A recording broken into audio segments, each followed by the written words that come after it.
Have you ever wanted to quit a job or quit a career or quit a school or leave town and go to another city or stop doing a hobby or something that you've done for so long and you're known for doing that, but you're like, I just don't want to do this anymore, but you couldn't quit? I mean, psychologically, you're just like, I can't stop doing that. And you really wanted to, but you just couldn't. Or do you know anybody who needs to do that? You know someone who they need to leave a relationship or they need to leave a situation that's not healthy for them, but they just can't, even though they want to. Let's talk about that, because so many people have a big stigma about quitting and it prevents them from living a fully charged life.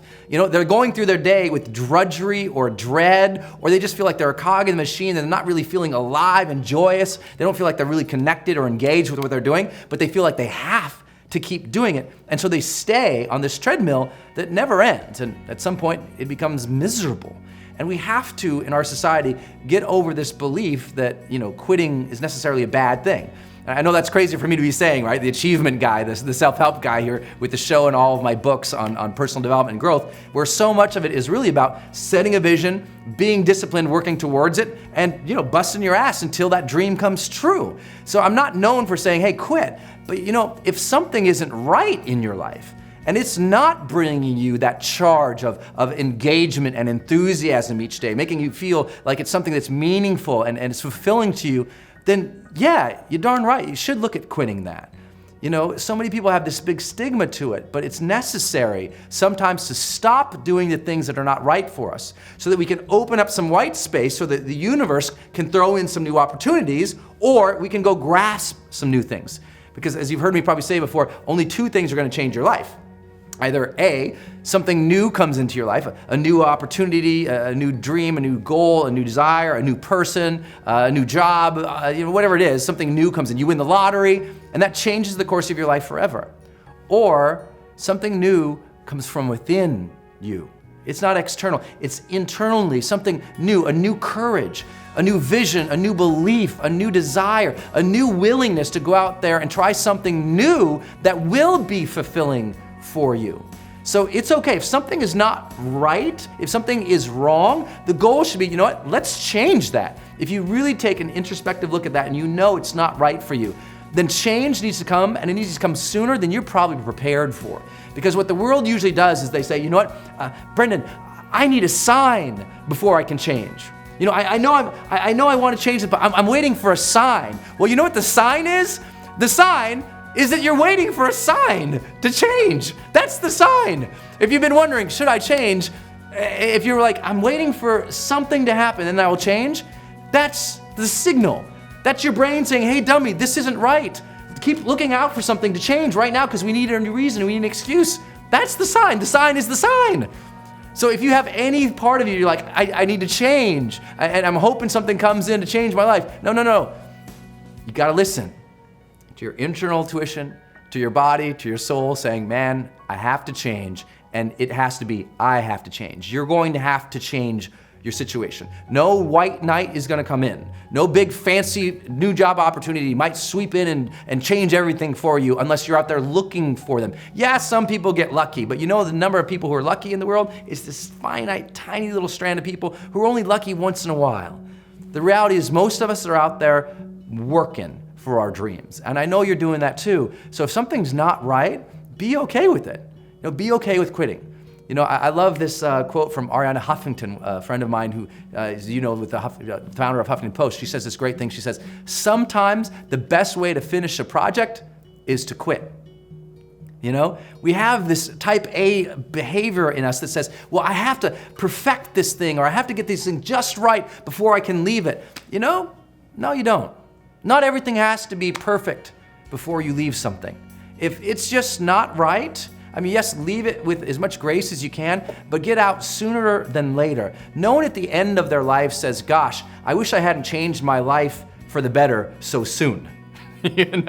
What they say is, I wish I hadn't waited so long to follow my dreams. I wish I hadn't waited so long to approach that person I wanted to approach. I wish I hadn't waited so long to learn those skills, to develop that new thing, to start that project. It's about beginning. It's about beginning sooner than you're probably ready for. And that's where this idea of courage comes into life. Knowing that, you might not know how it's going to turn out.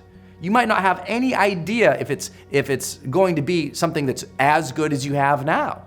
And that's where real courage and trust and faith comes into play. That says, you know what? You're competent, you will figure it out, right? The first rule of life I always say is have vision for your life. The second rule is trust in your ability to figure things out. You'll figure it out, trust in that. So here's a couple things not to do. One, don't wait for the perfect timing. The perfect timing is never going to come because there's no such thing as perfect.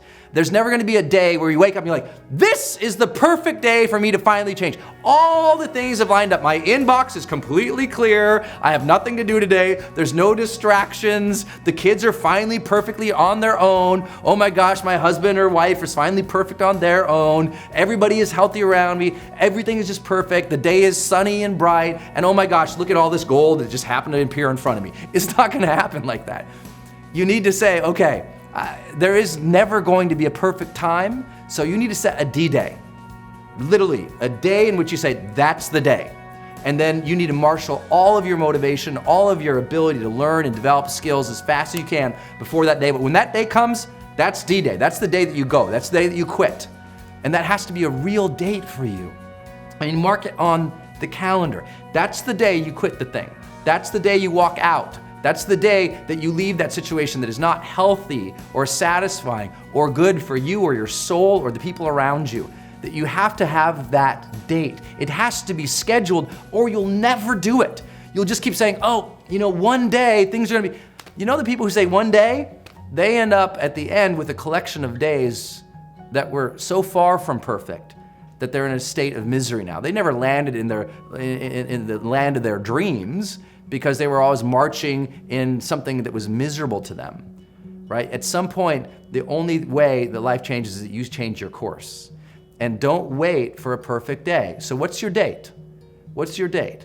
Some people will say, well, Brendan, my date's 5 years from now. Or the ultimate say, when the kids graduate high school, or when they finish college, or now when they get the jobs, or now when they move out of the couch, whatever the thing is that people come up with. No, you need to have the date. And that's the date. Just like when we had to enter World War II for here in the United States, we had D-Day, Normandy. We knew we were going to go. The weather was not perfect. The days were not perfect. The lead up to it was not perfect. We didn't have all the supplies. We didn't have everything we needed. But there was something that was calling us to serve, and there was a critical crisis, and we needed to go, and we made it happen. That date was real, and it had to happen. You need to have a date. What is it? If it's more than 3 years out, you're fooling yourself. There is nothing that you cannot significantly change. Complete transformation in your life 3 years out from now. If you just thought about it, think about all the knowledge, the skills, the social support you could set up in 3 years. Personally, and maybe this isn't for you, but this is what I tell all my clients. And many of you know my clients, literally millions of dollars in exchange for coaching, for training, for working with me personally. And able to do that, I tell them all, they got 6 months. That's it. If something needs to change in their life, I'll let them set a 6-month deadline, and that's it. Because you know what? In 6 months, trust in your ability. You could learn so much in 6 months. You can develop so many new skills in 6 months. You can interview so many new people in the new area you want to change into in 6 months. If you got dedicated, if it had to happen in 6 months, if your butt was on the line, you'd make it happen. There's nothing beyond that 6 months. Everything beyond 6 months in our lives is an excuse. Come on, we can all change radically in 6 months. It's not popular to say because everyone wants to say, no, it's gonna take years of therapy and years of medication. Maybe that's true for some people with psychological or biological disorders that prevent them from being in full grasp of their life. But for the vast majority, there's an unbelievable amount of conscious control in their life, and there's an unbelievable amount of discipline and strength in them if they would unlet it. So what is your date? What is it you want to change? What skills would you have to develop by that date? What social support and structure would you have to develop by that date? What resources would you have to go acquire, learn, borrow, or build from before that date? Without that type of thinking, without that D-Day, without that plan, it's just gonna be wishful thinking. And most people go through so much of their life wishful thinking, and then they look back and they're like, I lost a decade of their life, So take it seriously. And don't wait for not only that perfect timing, don't wait for permission. You don't need anybody to give you permission to change your life. If you've been waiting for someone to give you permission, I have good news. The universe and God already gave it to you. It's called free will. It came with you at birth for free. You didn't have to buy it. It was just right there in your pocket. Now it's just about, why don't you take it out and use it? Free will is the ultimate gift. You don't need the permission of anybody to change your life. What we always tell ourselves is, oh, I need my spouse to approve, I need this person to approve, I need these 50 people to approve. And I'm not saying that we can't attempt to enroll people and enlist them in our own visions and our dreams. And I'm not saying that often we're not all on the same journey together, right? You and your spouse, you and your partner, your loved ones, your kids, look, you're all on the same journey together. But this idea that everybody needs to approve of every single move that you make is ridiculous. Maybe you're in a career and you're known for something and you're thinking, I can't change this career because, my customers won't like it. I can't change my message right now because these people know me for that. I work with some of the world's top celebrities, and I can tell you what, everyone can change on a dime. Everybody can change their message. Everybody can change what they're about if it's more meaningful to them and purposeful and true for them. Follow your truth, not the permissions given by a fickle society. Follow your truth. And last, I'll say this. Sometimes all of this, it does require a lot of courage to set that date, to work towards it, to know you're gonna get resistance from other people towards that. But what's the choice? What's the alternative? The alternative is to live a life that's not your own. And that's ultimate misery. The ultimate feeling in life that everybody's after, this charge, this internal spark. Some people might call it happiness, some people call it fulfillment, some people just call it enthusiasm or excitement or engagement, whatever it is for you, that comes from doing things on a regular basis that you're engaged with, that you care for. And if you're in a position where that's not your reality, it's time to change. It will require trust. It will require faith. It will require an extraordinary amount of courage, and those things you already have. Why don't you go out and show the world those things? Why don't you go out and show yourself those things? It's time for a change. It's time to feel better about your life and do more of the things that you care about and that you love. If you needed permission, I just gave it to you.